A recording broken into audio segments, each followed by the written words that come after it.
नमस्कार दोस्तों, आज का मेरा टॉपिक है बुद्ध की 10 मुद्राएं और उनके अर्थ। बौद्ध कला और मूर्तियों में बुद्ध की विभिन्न मुद्राएं उनके जीवन की घटनाओं, शिक्षाओं और आध्यात्मिक गुणों को दर्शाती है। पहला धम्म चक्र मुद्रा, दोनों हाथों को सीने के सामने रखे जाते हैं। अंगूठा और तर्जनी से वृत्त चक्र बनाया जाता है। दाहिना हाथ बाहर की ओर और बायां अंदर की ओर।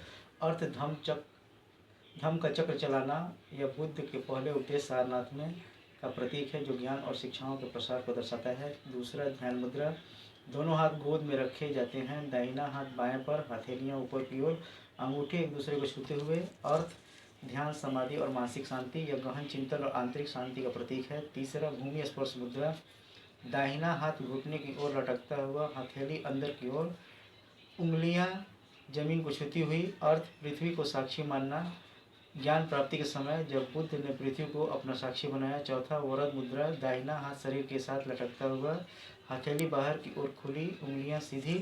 अर्थ दान, कृपा, करुणा और आशीर्वाद देना, यह उदारता और सहायता का प्रतीक है। पांचवा अभय मुद्रा, दाहिना हाथ कंधे की ऊंचाई पर उठा हुआ, हथेली बाहर की ओर, उंगलियां ऊपर। अर्थ निर्भयता, सुरक्षा और शांति, भय दूर करने और साहस प्रदान करने का प्रतीक। छठा वितर्क मुद्रा, दाहिना हाथ उठा हुआ, अंगूठा और तर्जनी से वृत्त बनाया जाता है, शेष उंगलियां सीधी। अर्थ तर्क, चर्चा और ज्ञान का प्रसार, शिक्षण और बौद्धिक स्पष्टता का प्रतीक। सातवां वज्र मुद्रा, दाहिना हाथ मुट्ठी में, अंगूठा ऊपर, बाएं हाथ पर रखा या समान मुद्रा। अर्थ अटूट शक्ति, ऊर्जा और ज्ञान की जागृति, बिजली की तरह अटूट संकल्प का प्रतीक। आठवां कर्ण मुद्रा, हाथ उठाया हुआ, तर्जनी और छोटी उंगलियां सीधी, बीच की दो उंगलियां अंगूठे से दबाई हुई। अर्थ नकारात्मक ऊर्जा, बाधाओं और बुराइयों को दूर करना।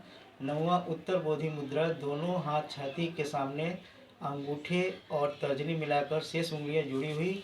अर्थ सर्वोच्च ज्ञान प्राप्ति और सकारात्मक ऊर्जा, इनलाइटेनमेंट का प्रतीक। दसवां अंजलि मुद्रा, दोनों हाथ छाती के सामने जोड़े हुए, हथेलियां एक दूसरे से सटी हुई। अर्थ नमस्कार, सम्मान और भक्ति, स्वागत या प्रार्थना का प्रतीक। ये मुद्राएं बौद्ध मूर्ति कला में बहुत आम हैं और ध्यान, योग या पूजा में भी इन्हें अपनाया जाता है। प्रत्येक मुद्रा आध्यात्मिक ऊर्जा और बुद्ध की शिक्षाओं को जीवंत करती है। जो लोग हाथ जोड़कर नमस्कार, सम्मान, भक्ति, स्वागत या प्रार्थना करते हैं वे बुद्धिस्ट हैं, क्योंकि यह संस्कृति बुद्ध की है जो आज भी लोग अपने आचरण में जीवंत रखे हैं। थैंक्स।